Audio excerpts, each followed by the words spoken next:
Today I have three things to comment on regarding the earnings report of Palantir.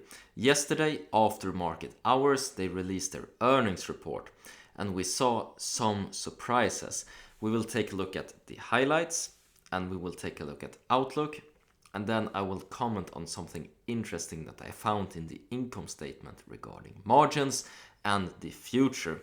But first, highlights. The one thing that surprised me, and I believe it also surprised the market here, was that total revenue grew by 24%. Remember, management had signaled 20% growth before, so it's a positive surprise on earnings in terms of revenue, I mean. However, it's far below the 30% that were signaled in a better macroeconomic climate and far below the 40% that I was hoping for in a bullish case for Palantir.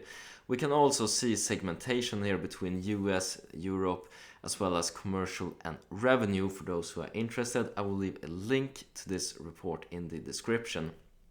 But moving on to the parts that I found to be interesting, we will take a look at the full year 2023 expectations.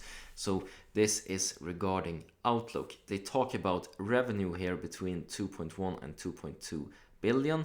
This is interesting and I will talk about it later on in this video regarding the margins and how these expectations will affect an important principle of this company moving forward. So let's skip the earnings and the forward-looking statements, and we will get down to income statement here. So we have, of course, revenue, the growth that they were talking about, but the interesting part here is cost of revenue. As you can see, from 2021 to 2022, revenue increased a good amount here, and then we can see that 24%, remember, but we can see that cost of revenue is not keeping up. They're able to keep down costs, and this is good for profit margin and profitability. We can also see a highlight quote here on the left of the screen right now. I will read it out loud for those of you who are listening. Palantir reports its first quarter of positive GAAP net income of 0 cent basically for the fourth quarter.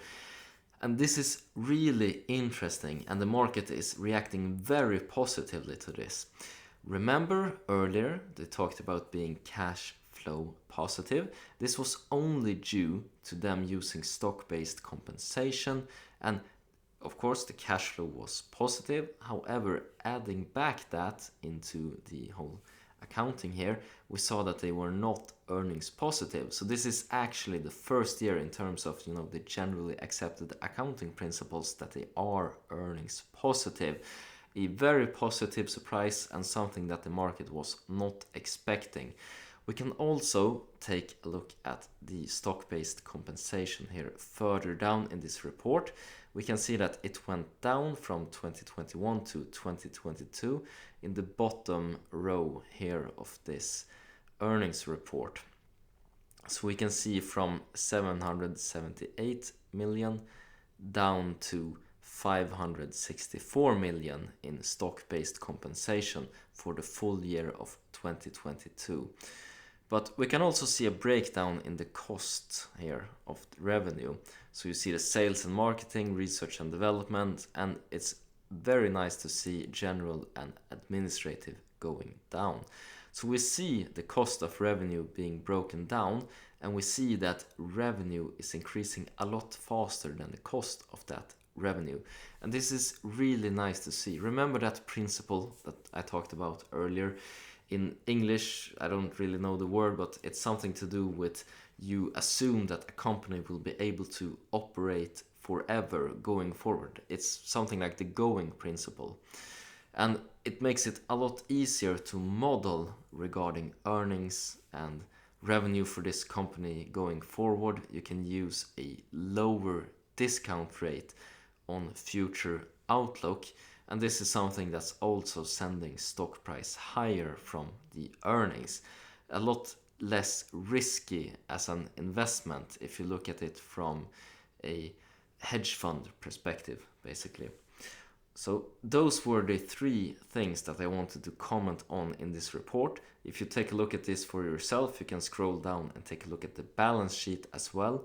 I looked at it before recording this video. I didn't find anything interesting, so I will not comment on it. But you can take a look at it on your own time if you want to. But that's been it. That's been 3 things I found interesting regarding Palantir's earning. And as always, hope you make a ton of money, whatever investments you decide to make. Take care now. Bye bye.